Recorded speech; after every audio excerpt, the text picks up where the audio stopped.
80 بندوں پر مشتمل تھا. جب واپس آئے تو خاندان 60 بندے بیچ میں نہ ہو، 20 واپس آئے. آپ بتائیے کیفیت کیا ہوتی ہے؟ کیا کیفیت ہوتی ہے؟ آقا، میرے آقا تب بھی زندہ تھے، آج بھی زندہ ہیں اور قیامت تک زندہ ہیں. درود و سلام پڑھتے ہو وہ سنتے ہیں. آج اگر الٹی کوئی بات کرتا ہے حضور کو آج بھی اسی طرح اذیت ہوتی ہے. تو جب یہ قافلہ مدینہ شریف میں داخل ہونے لگا تو منظر کیا تھا؟ تاریخ کیا منظر تھا؟ جب یہ واپس آئے اور جب مدینہ شریف دکھائی دینے لگا تو سیدنا امام زین العابدین رضی اللہ تعالیٰ ان کی کیفیت یہ ہو گئی کہ وہ اونٹ سے نیچے اترے اور اس طرح بھاگے حضور کے روضے کی طرف، حضور کی قبر انور کی طرف. اس طرح بھاگے جس طرح اگر کسی بچے کو کوئی چوٹ لگ جائے تو تڑپ کے ماں کی گود کی طرف بھاگتا ہے. اس طرح بھاگ کے میرے مصطفیٰ کی قبر انور پر گئے اور اپنا جسم حضور کی قبر انور پر گرا دیا اور کہنے لگے یا ابتا ہو یا جگتا ہو یا رسول اللہ صلی اللہ علیہ وسلم، اے ہمارے نانا جان. اب اس کیفیت میں گئے تھے کہ حسین ہمارے ساتھ تھے اور اب اس کیفیت میں واپس آئے ہیں کہ ایک تن بھی ہمارے ساتھ نہیں. یا رسول اللہ صلی اللہ علیہ وسلم ہم شرمندہ ہیں. میرے دوستو، یہ ذکر حسین یہ پہلا قافلہ تھا، پہلا قافلہ جو مدینہ شریف میں پہنچا، لٹا پھٹا قافلہ. تو میں مولانا حضرات جو علماء کرام ہیں ان کے لیے خصوصاً میں ایک آدمی کو دیکھ رہا ہوں، یہ آپ الفاظ بھی جن سے کہا دیں گے کیمرے. ہم بات کرتے ہوئے گھبراتے نہیں ہیں چاہے جو مرضی ہو جائے. ایک آدمی کو میں دیکھ رہا ہوں کہ میرے آقا صلی اللہ علیہ وسلم کے اہل بیت اور گھرانے اور نواسے ان کے کی شہادت کا ذکر ہو رہا ہے، غم کا ذکر ہو رہا ہے اور اس کے چہرے پر مسکراہٹ.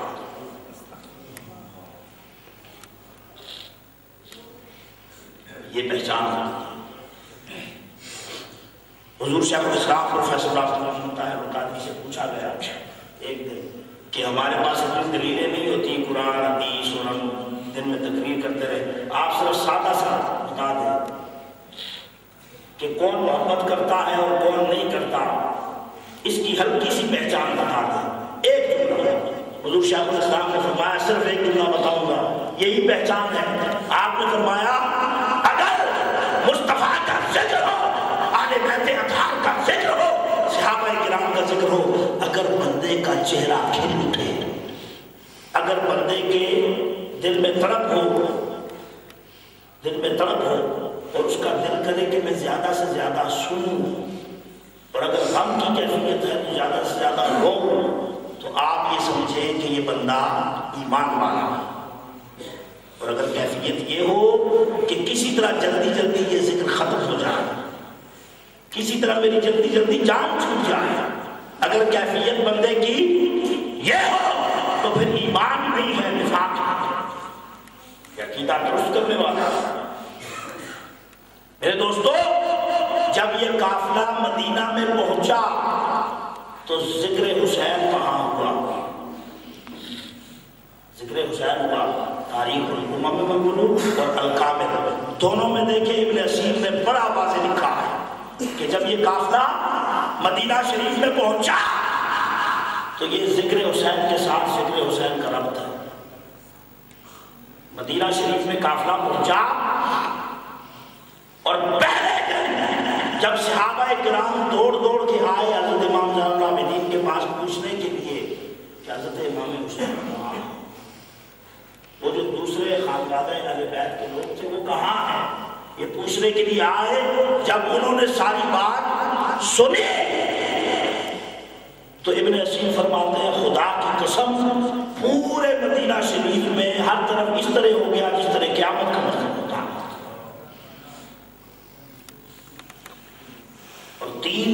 تک لوگ دھاڑے مار مار کے اور ہچکیاں باندھ باندھ کے روتے رہے ذکر حسین سن کر.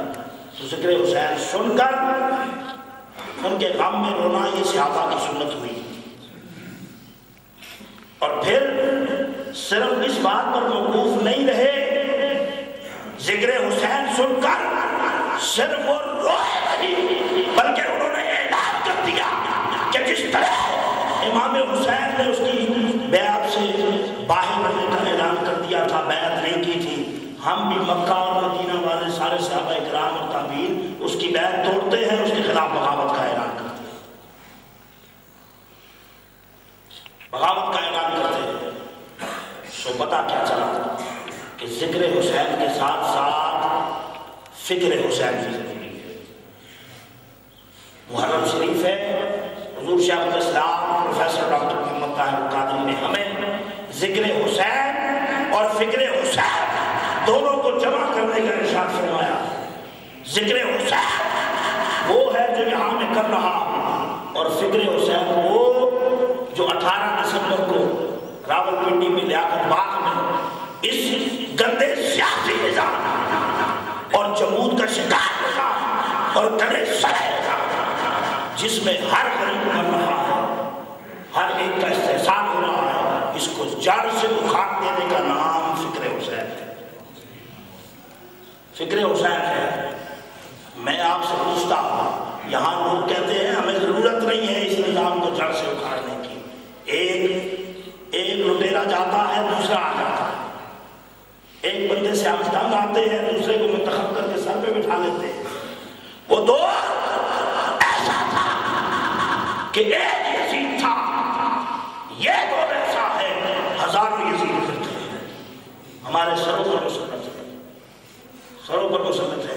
جب تک یہ لوگ سروں سے اتارے نہیں جائیں گے، یہ نظام بدلا نہیں جائے گا، اس وقت تک ذکر حسین کا مقصد پورا نہیں ہو سکتا، کربلا کا مقصد پورا نہیں ہو سکتا.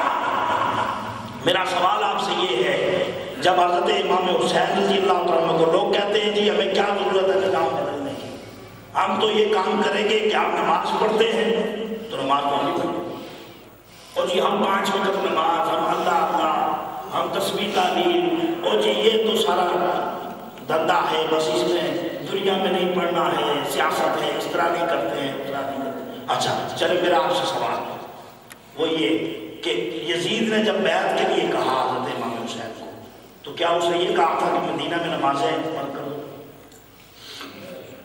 مکہ میں نمازیں پڑھ کر دو؟ کوفہ میں بند ہو گئی تھی، بصرہ میں، شام میں کہیں نماز بند ہوئی تھی؟ نہیں. حج اور عمرے بھی جاری تھے، زکوٰۃ کا سسٹم بھی جاری تھا، سارا کچھ ہو رہا تھا.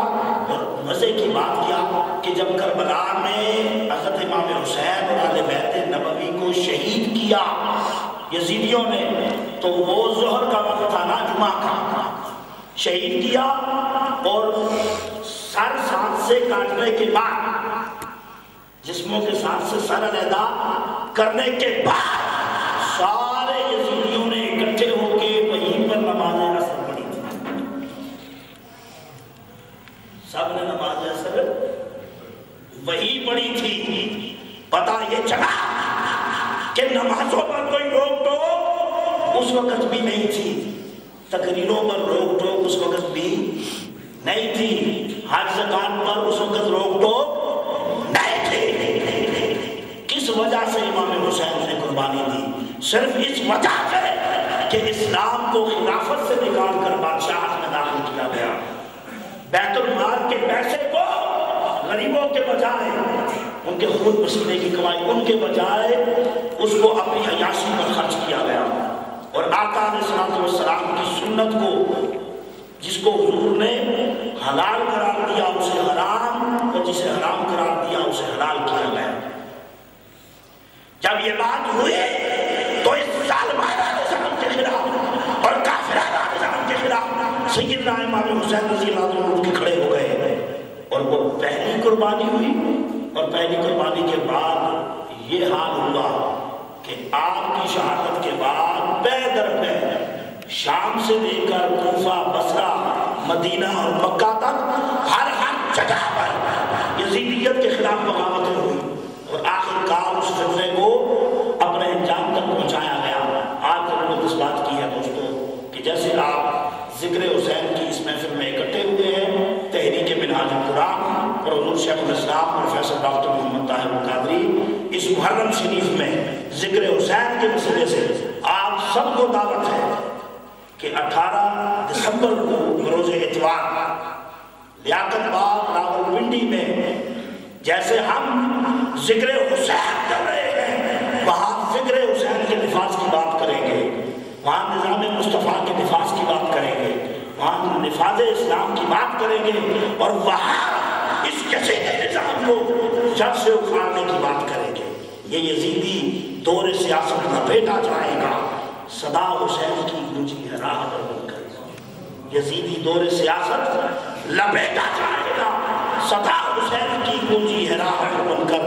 وہ اور کشتیاں ہوگی ڈبو دیا جن کو ہماری راہ میں آنا کبھی بھنور بن کر۔ انشاءاللہ تعالی اللہ کی مدد سے جو سب کی مدد کرنے والا ہے، اللہ کی مدد سے اور تاجدار کائنات حضرت محمد مصطفیٰ صلی اللہ علیہ وسلم کے نامین پاک کے صدقے سے انشاءاللہ قوم پاکستان وہ سورج طلوع ہوتا دیکھے گی کہ جب ذکر حسین کے صدقے میں اس ملک میں انقلاب آئے اور اسلام نافذ ہوگا انشاءاللہ تعالی۔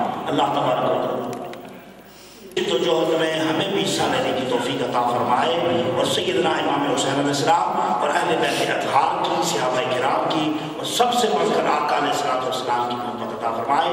معنینا ان البلاغ المبین۔